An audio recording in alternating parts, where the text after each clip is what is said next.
एजाज़ लगारी साहब जा दोस्त या सभई कुछ नाला वरतन कुछ न बि वरतन माना जेको सो हिन में जेको माइंड न कजो मुंहिंजे लाइ सभई जेके तो क़ाबिल एतिराम आहियो सभिनी खे अस्सलाम वालेकुम।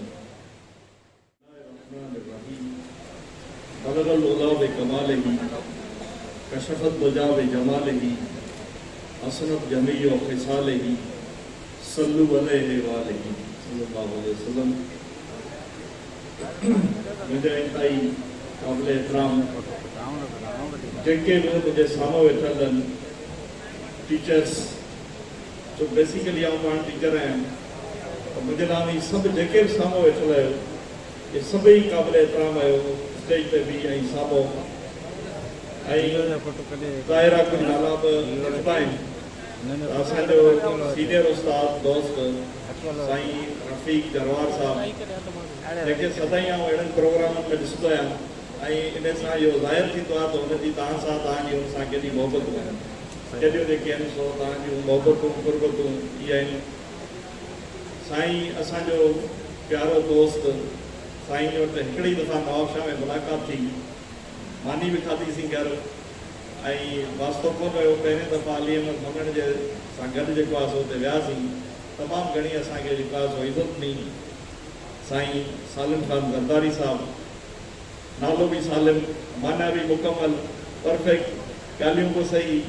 पाण असांजी दुआऊं हलंदासीं। साईं मुंहिंजे लाइ जेके बि अल्फाज़ अदा कया, नसीब आहे, क़िस्मत आहे, थियणु या न थियणु ॿई ॻाल्हियूं हूंदियूं आहिनि, पर हिकु शख़्स जेकॾहिं तव्हांखे इज़त सां कुझु पंहिंजी तरफ़ां दिलि सां मोहबतूं पेश करे त अलाह साईं जेको आहे सो हुनखे सदाईं ख़ुशि रखे, आबाद हुजे। असांजी दुआऊं हुननि सां, हुननि जूं इहे जेके क़ुर्बतूं जेके मुंहिंजे लाइ ॿ चारि लफ़्ज़ चया, साईं खे अलाह साईं सदाईं आबाद रखे, महिरबानी साईं जो। मुंहिंजी भेण जेका आहे सो उज़मा माशाअल्लाह ख़ुशि शिकल बि आहे, ख़ुशि अख़लाक बि आहे। पहिरियों दफ़ा एज़ ए टीओ NOC वठणु आई मूं वटि पंहिंजे हैदराबाद में, मूं उन टाइम ॾिसंदे ई माना मूं चयो आहे और कुझु बि बोले तो मैं वो बि हाज़िर।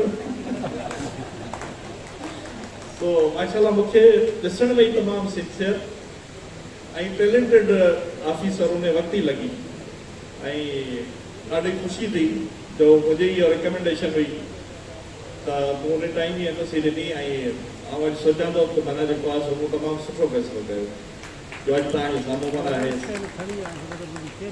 इन खां पोइ असांजा जेके आहिनि सो गाओ साहब आहे, साईं पंहिंजो निसार त हुई निसार।